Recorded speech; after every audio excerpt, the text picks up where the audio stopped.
অনেক দিন শিক্ষার্থী কত রকমের উদ্দেশ্যে আসে দেখেন। ওই যে বললাম যে একটা কিছু শিখে নিয়ে কারোর উপর একটু চড়াও হবে।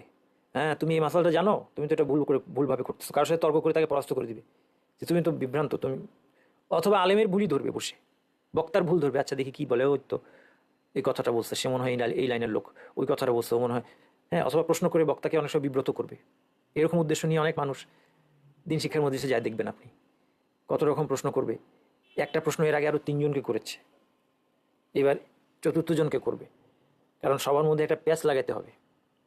হ্যাঁ, তারপর অনেক সময় একটা ইউটিউবে একটা ভিডিও বের করবে, একজনের ছবি দিবে, ওটা কাটা দিবে, তারপরে আরেকজনের, হ্যাঁ এইভাবে করে আপনার এগুলি কখনো ঠিক হতে পারে, ভালো হতে পারে। স্পষ্টত কেউ ডেভিয়েটেড লোক, তাকে যদি কেউ এক্সপোজ করে।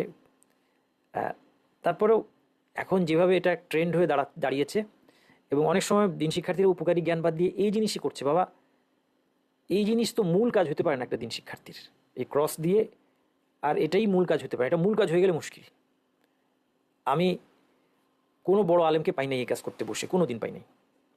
শেখ বিন বাজ রহমতুল্লাহ আলাই, শেখ হুসাইমিন রহমতুল্লাহ, যে সর্বজন, এদের নাম বলতেছি এই জন্য যে সর্বজন শ্রদ্ধেয়, কেউ বলে না যে শেখ বিন বাজ রহমতুল্লাহ আলাই পথভ্রষ্ট, এটা কেউ বলে না। শেখ হুসাইমিন রহমতুল্লাহ আলাই পথভ্রষ্ট কেউ বলে না। এরকম বিশ্বে আরও ওরকম বড় বড় দুজন নাম বললাম, আরও অনেক পাবেন। এইরকম আলেমরা কোনোদিন দেখবেন না তাদের কোনো, তাদের আপনি বই পড়েন, আমি অনেক বই পড়েছি তাদের, অনেক লেকচার শুনছি, লেখা বসে বসে বসে বসে ক্রস দিচ্ছে যে অমুক পথভ্রষ্ট না। হ্যাঁ, যখন দরকার হবে একজন মানুষ সম্পর্কে প্রশ্ন আসবে, একজন মানুষ পথভ্রষ্ট জন্ম দিবে, তাকে এক্সপোজ করতে হবে, তার ভুলটা সংশোধন করে দিতে হবে, এবং সেটা অনেক হয়ে আছে। যাই হোক,